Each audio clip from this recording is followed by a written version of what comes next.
事なら色を切らした声を聞こうと両耳を塞いでいる叫び散らす化粧と誰かが濁したことがよくくらった心で調べが歪んでいく雨空も遠く色づいている見間違うことのない赤の色逆さまな両親と愛する電車で手が輝き出した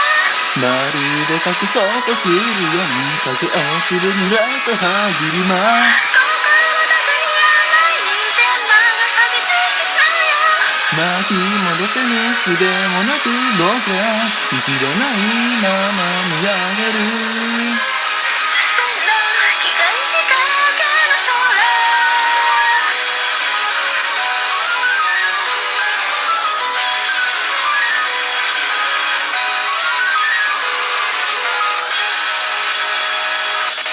かすげる首は問いかけですかそれとも声を聞く気すらないのですかやじもませの品評の日で失っちゃうか等音感覚に刻んだメモリ上の傷半壊したピアノで響き鳴ったで君と指切りをしてねえあんなに何もに夢中になっていたっけ疑うこともしないまま期待外れでいたいだなんていつから願ってしまったもう知れぬ方がいいなんていつからか願ってしまった心をねじ巻き出して意味を失ってしまった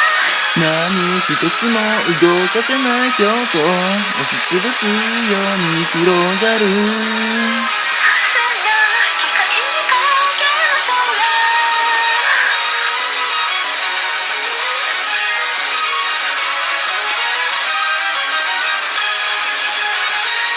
何も求めないから何も求めないでよ今日はくつめる日よ白日よと火を止まれ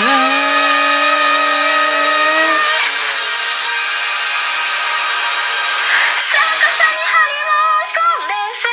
てなくなってしまうよ救いも願いもないのなら始まりに戻してしまうよ心はダフに合わない人間まが錆びついてしまうよ巻き戻せる術もなく僕ら生きれないまま見上げる